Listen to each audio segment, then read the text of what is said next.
Muchas gracias. Voy a tratar de hablar un poco del presupuesto participativo, de qué se entiende por el presupuesto participativo, cuáles son los objetivos, y después terminar diciendo o entrar a hablar un poco del modelo de gestión que estaba previsto en la Ley 70, que también contempla canales de participación para la ciudadanía. En principio lo que quiero decir que yo tomé, digamos, las definiciones que distintos municipios han hecho de lo que es el presupuesto participativo, y nosotros podemos ver distintas definiciones. La primera es que en la Municipalidad de Avellaneda dicen, es un programa de gobierno en donde se destina un porcentaje, un 3% de los recursos, para que los vecinos debatan y fijen prioridades sobre las asignaciones de recursos.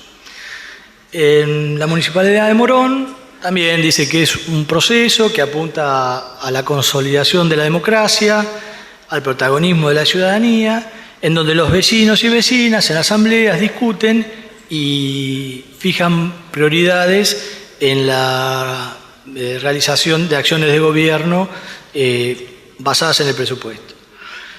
En la Municipalidad de La Plata lo mismo, digamos, incluso se hablan de procesos de perfeccionamiento de la democracia con participaciones semidirectas, de cogestión, donde los vecinos, como conocen las necesidades, son los que están más cerca de definir cuáles son esas necesidades y, en definitiva, son los que podrían llegar a orientar, digamos, del lado de la demanda, cuáles deberían ser las acciones del gobierno. Y en Rosario, lo mismo. En estas definiciones que aparecen, digamos, en los distintos municipios, hay una clara conceptualización de que el presupuesto participativo es una herramienta importante para formular el presupuesto. Es una herramienta importante para la planificación y para definir, por el lado de la demanda, acciones de gobierno. Yo creo que sí, que eso es importante, pero que no solo basta con la planificación y la definición de políticas por el lado de la demanda. Es decir, no solo el presupuesto participativo tiene que quedarse en hacer participar, digamos, a los vecinos en dónde deben aplicarse los recursos, sino que la participación también debe garantizarse durante toda la gestión y tiene que servir para que los ciudadanos puedan hacer un seguimiento de esas acciones de gobierno que se han decidido a través de los presupuestos participativos, y también la participación se garantiza a través de que la ciudadanía también pueda participar, conocer cuál es la evaluación de las políticas públicas o pueda contribuir a evaluar las políticas públicas.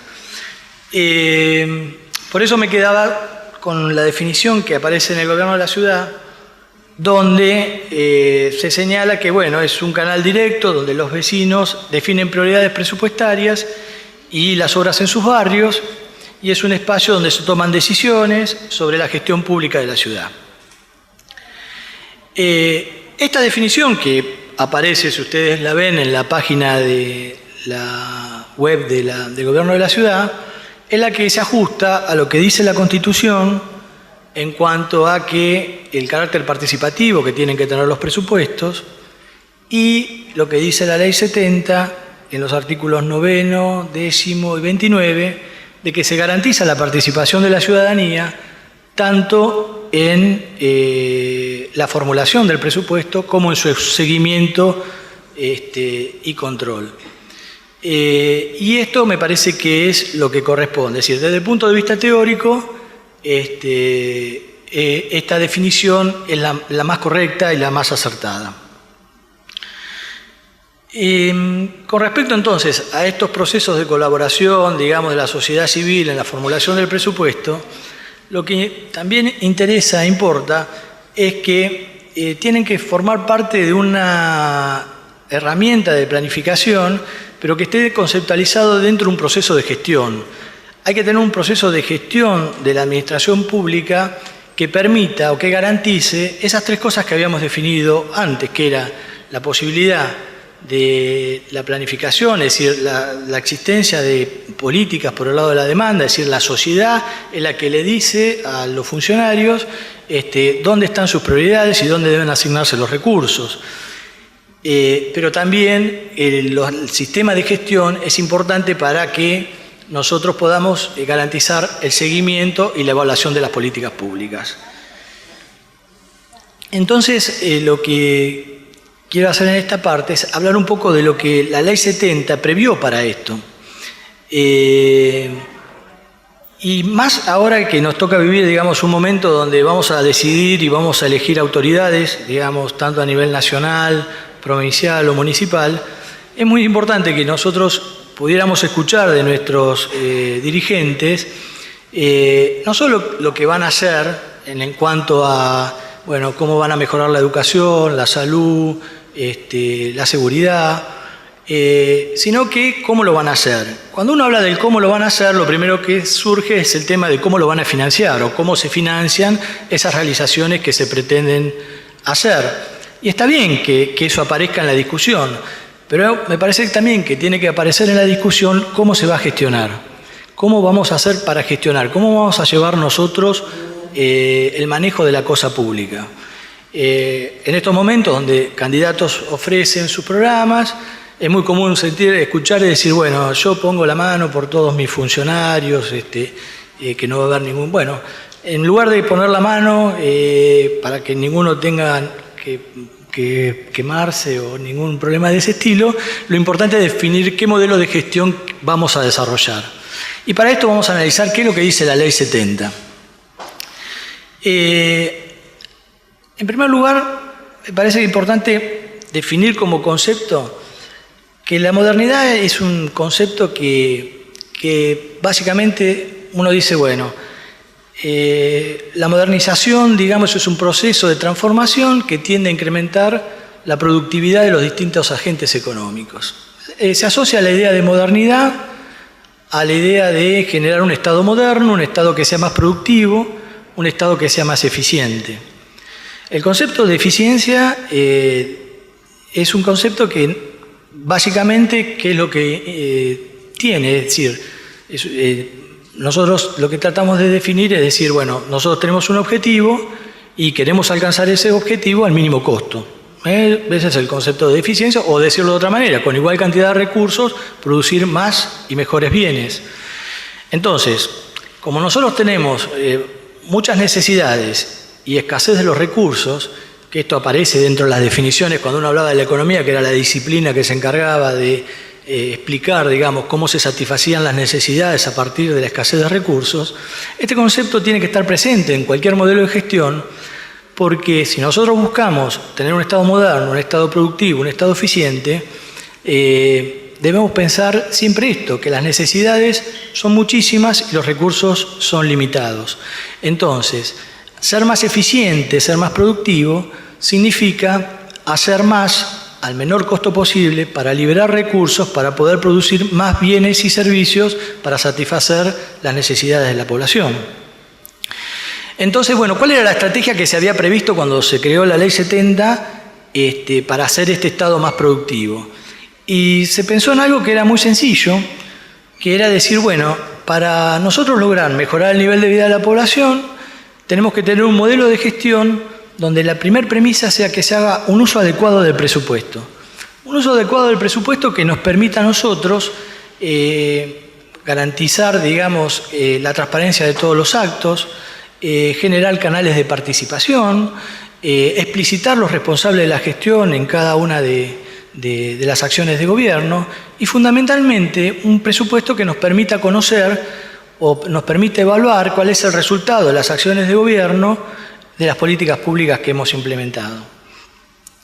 ¿Y esto cómo se hacía? Es decir, ¿cómo estaba pensado esto? ¿Cuál era la estrategia o la definición para lograr todo esto?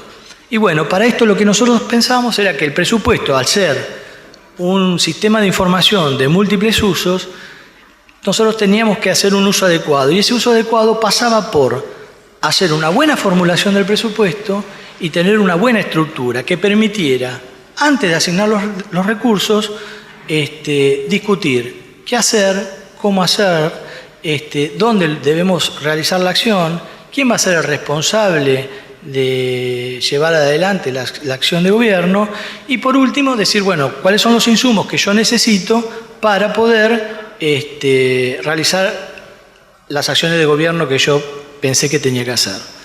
Es decir, que la discusión de la plata tenía que pasar a ser lo último que yo tenía que empezar a discutir. Yo lo que tenía que discutir en primer lugar era qué hacer, es decir, el qué hacer significa cuál es la necesidad pública. Supongamos, vamos a poner un ejemplo, voy a pasar porque ya yo pasé hablando y no pasé los... ¿Qué hacer, cuánto, dónde, qué y qué se necesita? Vamos a poner un ejemplo para poder entenderlo mejor. Cuando yo explicito y digo qué hacer, estoy definiendo la necesidad pública. Supongamos que nosotros estamos analizando un programa de educación inicial.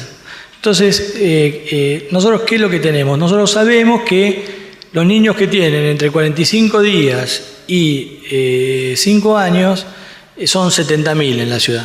Muy bien, esa es la necesidad total. A partir de esa necesidad, yo tengo que empezar a discutir cuál es el rol del Estado, qué es lo que voy a hacer. Bueno, quiero darle educación inicial a todos los niños que tienen entre 45 días y 5 años, y entonces tengo que empezar a definir las acciones de gobierno. Empiezo a analizar cuál es mi capacidad de producción, cuál es mi capacidad de producción, en este caso sería cuántas escuelas tengo, cuántos maestros tengo, y a partir de ahí empiezo a discutir el rol del Estado, porque también digo, bueno, si yo le quiero dar a todos los niños que tienen 45 días y 5 años educación inicial, quizás con la estructura que tiene el Estado no logro a satisfacer toda esa necesidad. Entonces tengo que recurrir al sector privado y entrego subsidios para que ellos también me ayuden a brindar este servicio. Supongamos que 65.000 chicos son los que se anotan en los jardines de infantes, entonces esa es mi demanda relevada y mi acción de gobierno está tendiente a satisfacer esa necesidad. Una vez que yo definí entonces la necesidad total y definí mi acción de gobierno, que es darle educación inicial en este caso, 94-95% de los niños que están entre 45 días y 5 años, tengo que definir también quién es el responsable. ¿Quién va a ser el responsable de llevar adelante esa política pública? Y el responsable es el responsable primario, es la persona. Supongamos, no sé si existe el cargo, pero supongamos que pueda ser el director de educación inicial, pongámosle un cargo X, que ese es al que yo le asigné los recursos para que brinde ese servicio. Después podrá haber responsables políticos que pueden ir desde el ministro o el propio jefe de gobierno que den explicaciones sobre el caso. Pero el responsable primario al que yo le di recursos para que me dé el servicio de educación inicial es ese director de educación inicial. Otra cuestión que tengo que definir también y que es importante es dónde voy a prestar el servicio, dónde voy a realizar la acción.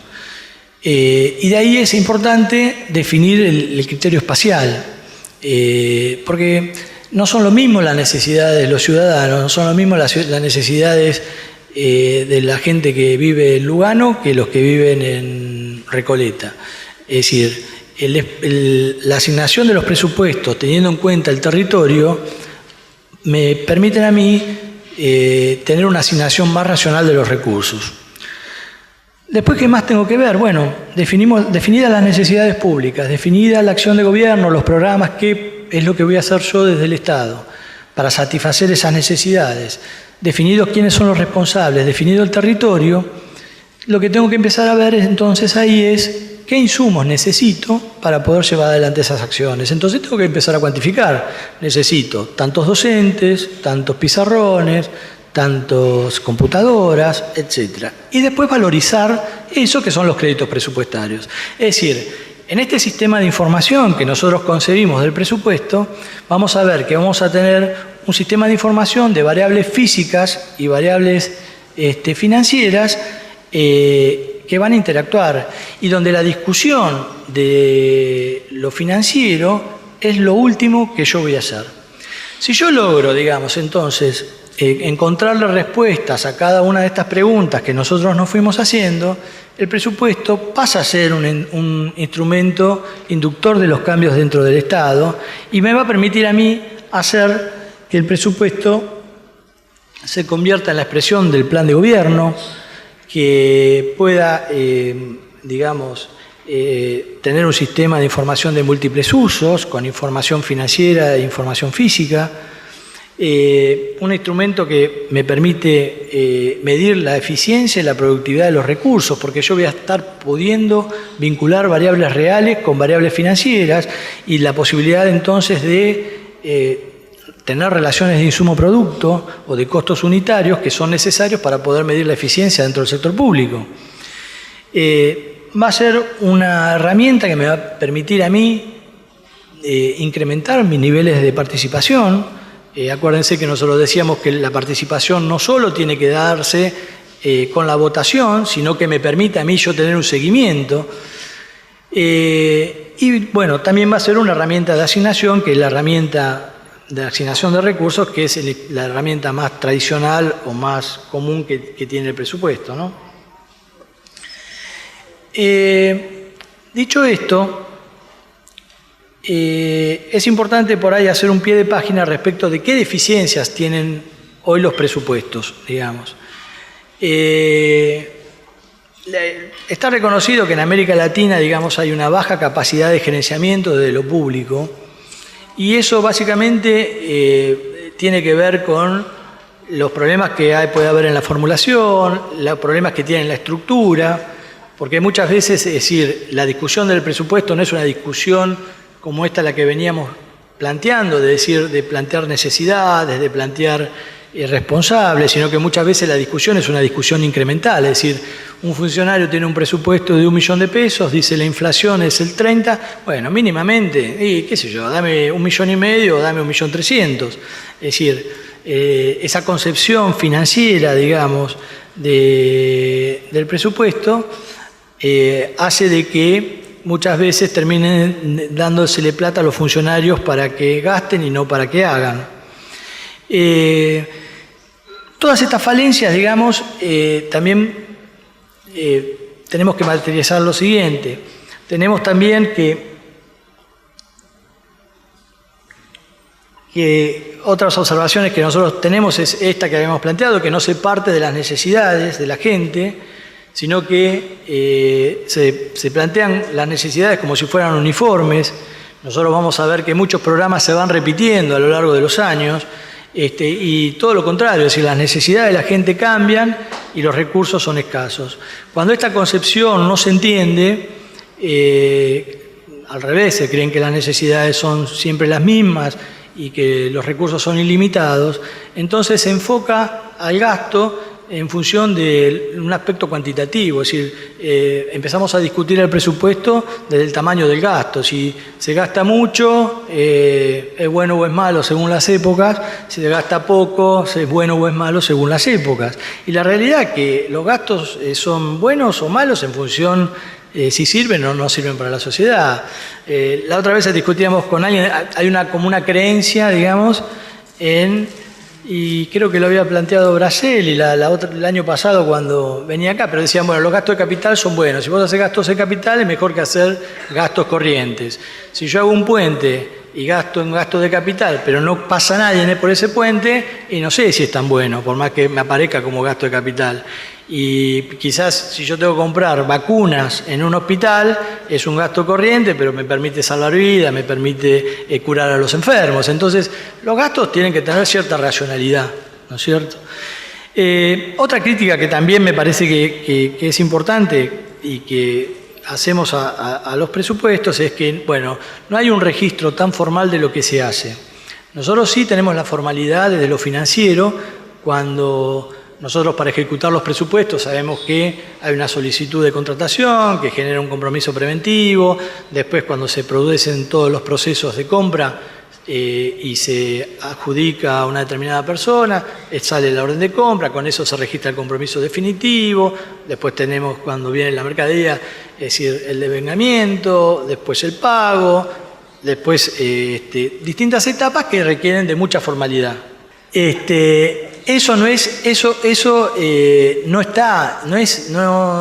Esa formalidad no existe para la medición de las variables reales.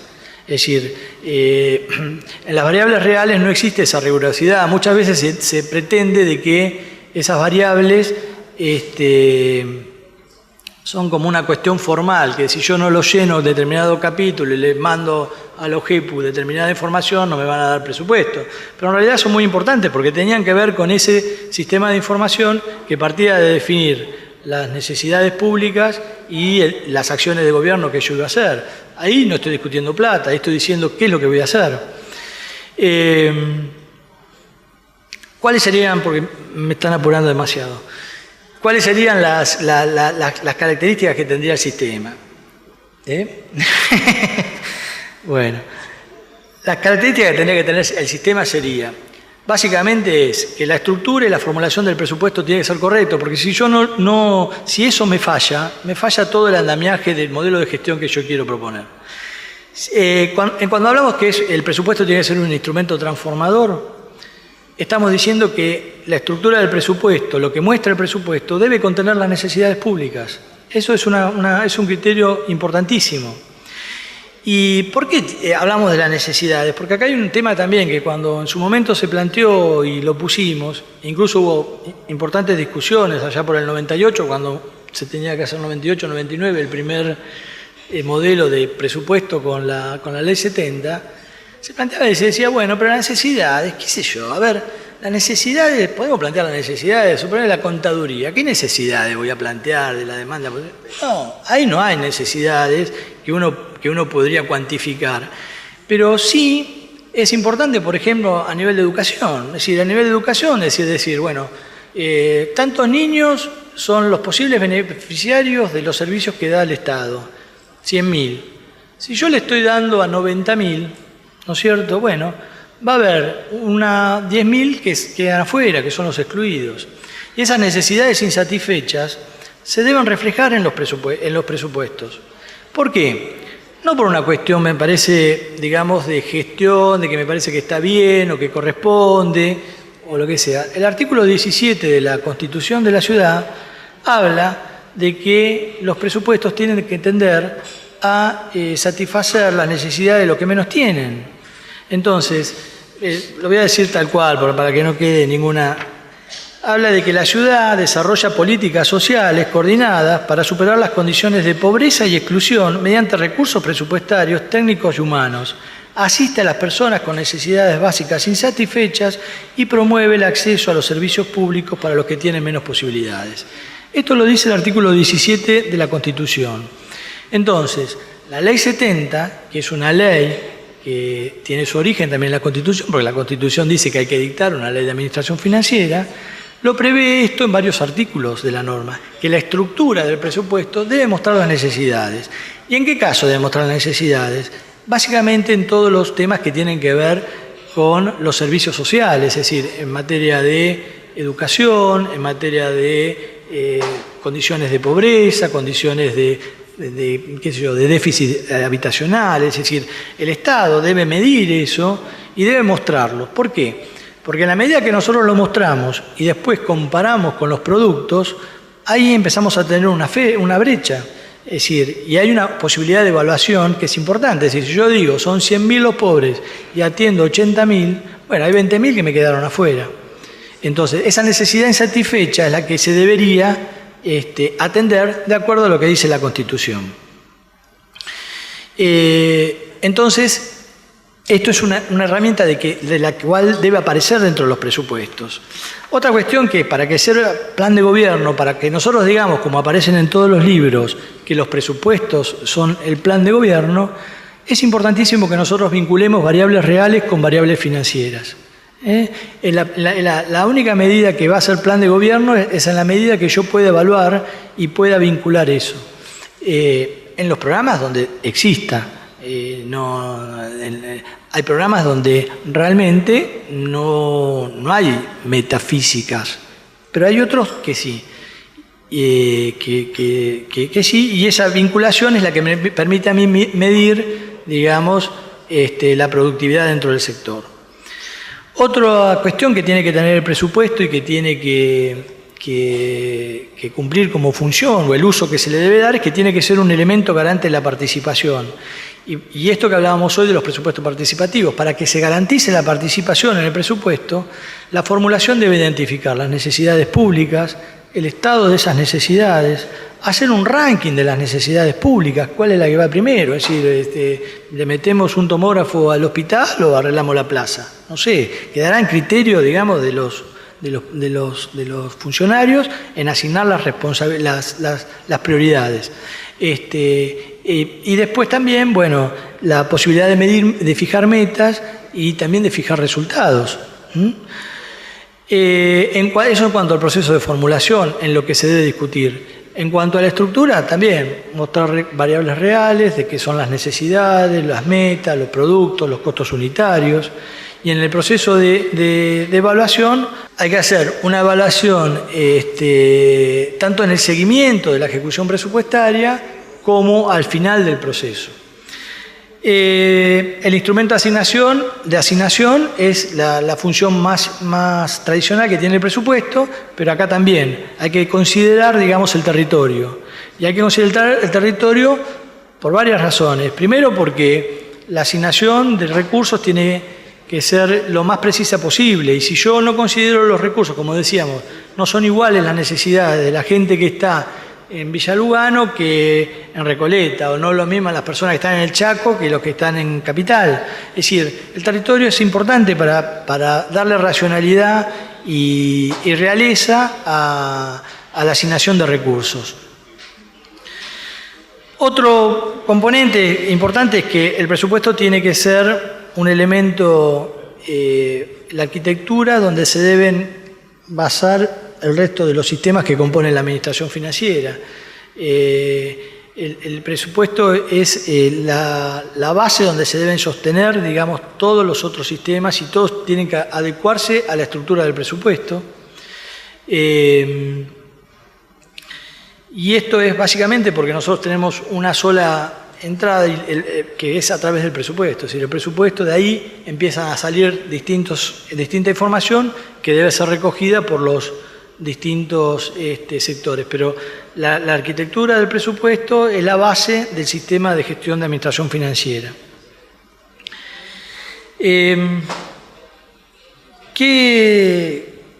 ¿Qué cosas podríamos decir también para que esto tenga éxito que se deberían dar? ¿O qué requisitos o qué premisas? Lo más rápido posible para poder hablar de todo, digamos. Lo primero es que uno debería decir que todo el proceso de transformación dentro del Estado es un proceso cultural.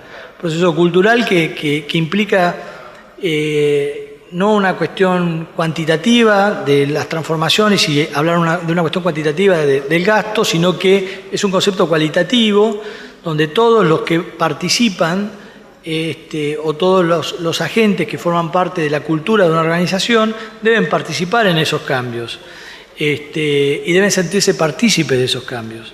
Yo puedo contar una experiencia, tengo tiempo para contar una experiencia, no me descuentas tiempo eso. Bueno, una experiencia que fue en el 98-99, cuando se larga la primera, en el 99 fue el primer presupuesto, en el 99, cuando teníamos que hacer el primer presupuesto con la Ley 70, bueno, se habían hecho reuniones, había estado Braceli explicando, digamos, a los distintos OGESes, que no eran OGESes en esos momentos, pero en cada jurisdicción, explicando de qué se trataba, qué es lo que se iba a hacer, mandaban los disquetes, mandaban las cosas, pero estábamos en el mes de julio y no habíamos avanzado ni ahí. Teníamos los disquetes, teníamos un montón de cosas, ¿no? ¿Y qué pasó? Bueno, un día agarré, yo me llevé una caja así a mi casa de disquete y empecé ahí a formular, bueno, este programa debe ser así, este programa debe ser así, este programa debe ser así, y se terminó cerrando un presupuesto en función de las cosas que estaban y de las cosas que se habían mandado y que estaban. Es decir, y eso está mal, porque después, ¿qué pasó? Es decir, no había un compromiso de toda la organización. Yo creo que ni siquiera el jefe de gobierno sabía de qué se trataba más o menos el que venía toda esta historia. decir, era una cuestión que se había planteado, que tenía que ver que tenía su origen en tratar de haber reconocido algo, que la ley de administración financiera, la que había sacado Nación, había tenido éxitos en cuanto a lo financiero, porque había permitido, digamos, a Hacienda sentarse arriba de la caja y poner en orden a todos los ministerios, es decir, a través de la centralización normativa y la descentralización operativa, a través de los sistemas de cuenta única, de las cuotas de devengado, de compromiso, habían logrado, digamos, tener un control de lo financiero. Pero faltaba la pata de gestión, es decir, faltaba toda la parte de que no se podía medir la gestión, no se podían evaluar las políticas públicas, y eso es lo que trata de corregir la Ley 70. Pero eso fue muy rápido, tuvo un proceso de que era de un año para otro que debía salirse, y bueno, y pasó eso. Es decir, entonces lo que decimos es que los cambios tienen que tener el compromiso de toda la organización para que tengan éxito y perduren en el tiempo. Y la gente sentirse comprometida con esos cambios, que se sientan parte de esos cambios.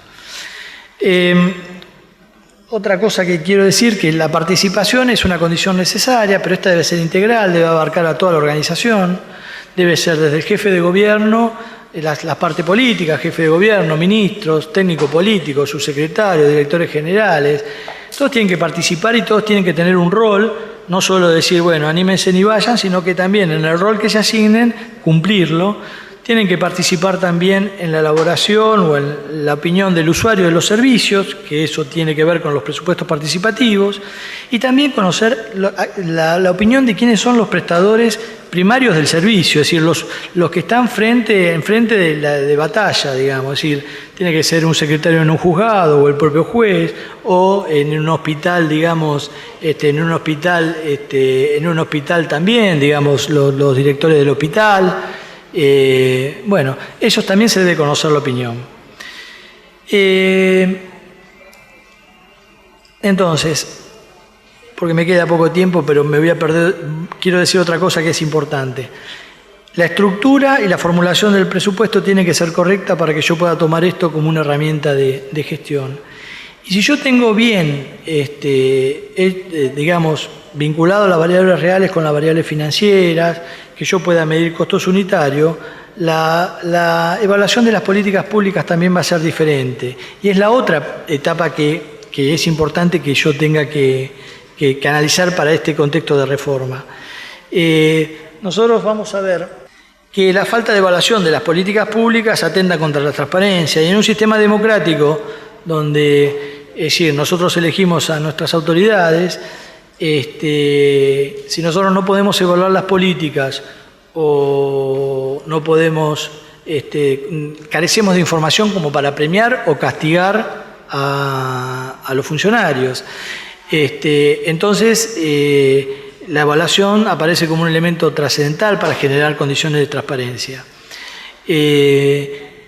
No solo para detectar desvíos, sino también para exigir las causas de por qué se producen esos desvíos. Uno controla ex ante, digamos, es decir, uno no puede controlar lo que no se hace definido ex ante, digamos. Es decir, si yo no defino que a mí un determinado programa, qué sé yo, darle de comer a 1000 chicos, me sale 1000 pesos, si yo eso no lo definí ex ante, después no lo puedo evaluar al final del periodo. Entonces, esa vinculación que nosotros decíamos en la estructura del armado del presupuesto, la vinculación de variables reales con variables financieras, me permiten a mí hacer distintos tipos de evaluación de las políticas públicas.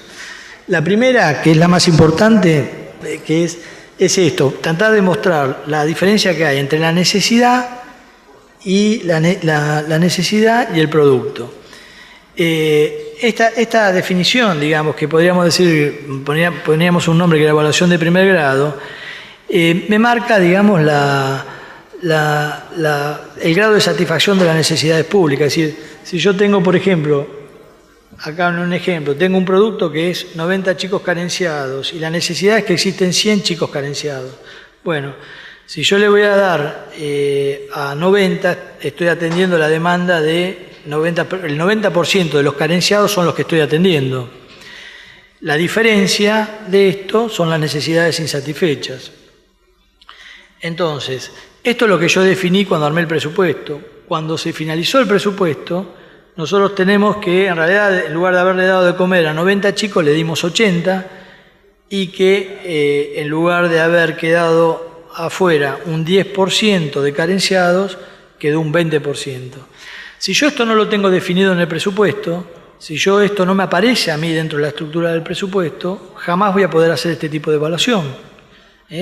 Porque no, vuelvo a repetir, es decir, lo que yo no definí ex ante, no lo puedo evaluar después. Y la última, que es la otra evaluación que también me permitiría hacer, digamos, si yo logro tener una buena formulación y la estructura del presupuesto muestra ese sistema de información que habíamos definido, es la posibilidad de medir costos unitarios. Es decir, yo dije que le iba a dar de comer a 90 chicos y tengo un presupuesto de 90.000. Entonces, a mí tengo un costo unitario de 1.000 pesos por cada chico. Eso lo definí cuando armé el presupuesto. Después, cuando terminé de ejecutarlo, puede haber ocurrido que en lugar de darle a 90 chicos le di 80. Entonces mi costo se incrementó. Esto no quiere decir que el funcionario cometió algún delito o nada. Lo importante es que se acostumbren a que los funcionarios tienen que rendir cuenta de la gestión, que tienen que explicar y decirle qué fue lo que pasó. Pero con este sistema donde nosotros vinculamos las variables reales con las financieras o con donde definimos cuáles son los costos unitarios, nosotros lo que estamos haciendo, estamos comprometiendo la palabra de esos funcionarios. Es decir, ustedes vieron que hay un dicho que dice que uno es dueño de su silencio dueño de su silencio y esclavo de sus palabras. Bueno, nosotros lo que queremos es que los funcionarios sean esclavos de su palabra, que si dicen que van a atender a 90 chicos y va a salir 90.000 pesos, que después rindan cuenta por eso, ¿está? Y que nos expliquen eso. Y eso nos va a permitir, digamos, que el presupuesto y el sistema de gestión realmente sea una herramienta importante y que genere la participación. No solo la participación es ir a votar si queremos una canaleta o queremos un tomógrafo o un semáforo. Es también la posibilidad de hacer un seguimiento de esto, que la ciudadanía pueda ver que realmente donde van sus recursos, cómo se están aplicando, y que no tenga que ser un periodista o un político el que nos diga que ahí está ocurriendo tal cosa, o que están pagando 3 veces más de lo que valía, o que no se cumple con los programas, o que termina en el delito o en la corrupción, muchas de estas cosas. Bueno, muchas gracias y cualquier pregunta. Te agradezco la presentación. De todas formas, tengo un disenso. El presupuesto es una contabilidad de flujos y la contabilidad patrimonial es de flujos y stocks. Costo es un concepto patrimonial. Lo que vos estás calculando es el gasto unitario, no el costo unitario, porque deberías considerar el consumo de activos, por ejemplo. Entonces es gasto unitario, no costo unitario, en mi opinión. Sí, está bien, es correcto. Lo que yo planteo con este esquema es, básicamente, es comprometer... La idea es correcta, de comprometer. Comprometer al funcionario, digamos, en hacer explícitas las políticas y definir qué es lo que va a hacer y cuánto cuesta hacer eso. Porque si no, uno agarra... ¿Cuál era la diferencia de la ejecución de los presupuestos cuando son eminentemente financieros? Que es lo que ocurre en nuestro país en la mayoría de los distritos. Nación, provincia, municipios, intendencia. Que el presupuesto sigue siendo financiero. Entonces, la rendición de cuentas del funcionario pasa por a ver si gastó más o menos de lo que le habían asignado. Entonces, o porque los presupuestos se formulan mal o la estructura del presupuesto no explicita todo lo que debería explicitar, ocurre eso. Lo que se plantea en este esquema es decir, bueno, básicamente vos tenés una necesidad, para esa necesidad vas a hacer determinada acción y en esa acción vos después de haber definido el responsable y dónde vas a realizar las acciones, tenés que definir qué insumos necesitas para poder para poder, digamos, cumplir tu objetivo. Y eso es lo que vos evaluaste ex ante y que al final, que vos podés hacer la evaluación durante el seguimiento de la ejecución presupuestaria o al final. Está claro que sí, que yo comparto, es decir, por ejemplo, nosotros en la auditoría hemos siempre criticado que en la parte contable, por ejemplo, los bienes de consumo, el inciso 2, que no se consumen, digamos, tienen que ser activados. Y ahí también hacíamos la distinción entre gasto y costo. Pero es cierta. Este año lo corrigen, bueno. Está bien, muy bien, está bien. Y está muy bien. Capaz que la pregunta viene por ahí, entonces. Bueno, y para que Lalo no se quede solo apuntándose un poroto, ya te lo comentamos la vez pasada, estamos empezando a desarrollar un sistema de producción pública, un módulo de producción pública, para pegar la ejecución física como condición para la ejecución financiera. Así que aquellos que están acá de las OGC vayan preparándose porque el año que viene van a tener que pasar por este camino que lo anuncié en las primeras jornadas y bueno, y recién después de una larga lucha hemos logrado meter este modulito dentro de los planes de trabajo del CIGAF y hacia allí vamos. Así que bueno, ¿alguna otra pregunta? No, el tema es, vos planteaste el tema de relevar la necesidad, ¿no? Entonces pusiste darle escolaridad como ejemplo a los chiquitos de 45 días a 5 años. ¿Cómo relevas la necesidad? ¿Qué haces? Ciudad de Buenos Aires, ciudad más primer cordón, más segundo cordón. ¿Cómo haces para relevarla? O sea, hay necesidades que son de muy difícil medición como para vos poder medirlo. Vos podés decir, cuando se hizo acá en Capital, hicieron un relevamiento, dijeron tantos, cuando se hizo la inscripción online, que fue la primera vez en donde saltaron todos los que quedaron afuera, ahora todos esos chiquitos que quedaban afuera, eran chiquitos que vivían en la Capital y que la Capital tenía la obligación de darle, la obligación la tiene de dárselo a la Capital, primer cordón, segundo cordón, como para saber si realmente estamos cumpliendo con cubrir las necesidades o no. Cuando se habla de necesidades, se habla del posible universo de beneficiarios que pueden utilizar esos servicios públicos. Vos planteás un número que surge de tu estadística, que está, digamos, hay una dirección de estadística que mide, digamos, todos los niños que tienen entre 45 y 5 años, que te da un número.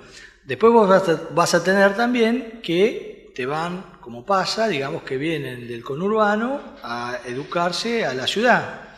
Bueno, como la política está, por ejemplo, creo que he escuchado de que no se trata de excluirlos, que no se va a excluir, sino que se le va a dar a todos, vos vas a tomar como necesidad todos los que están dentro de la ciudad de Buenos Aires entre 45 días y 5 años y vas a agregar a todos los que en años anteriores han venido haciendo uso de esos servicios primarios.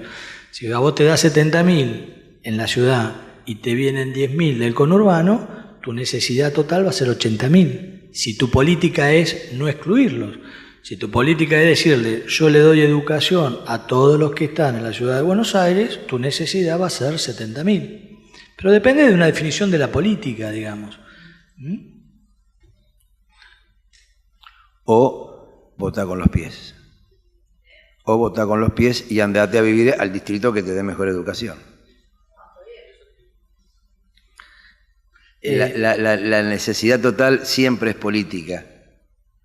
Siempre es política, porque vos podés incluir, el problema de la definición de la necesidad total es que depende del número que pongas, la brecha, si después la mostrás, te descalza y te deja salirse en todos los diarios.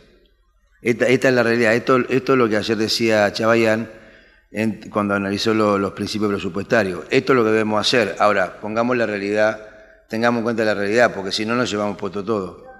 Lo que voy es cuando Fabián planteaba que después vos tenés, ponele, los que eran los 90, sí, después tenías 100 que se te presentaban, y yo, a ver cómo lo vas viendo para saber si cumpliste o no cumpliste con bueno, por eso, analizás la brecha. El principal problema acá es definir la necesidad total. La necesidad total es una absoluta definición política. Como vos decís, ¿pongo los 10.000 que vienen de la provincia o no los pongo? O como dijo Fabián, ¿pongo los 10.000 o no los pongo? Una definición política. Y en función de esa definición política, de ahí para abajo todo se despliega solito y automático.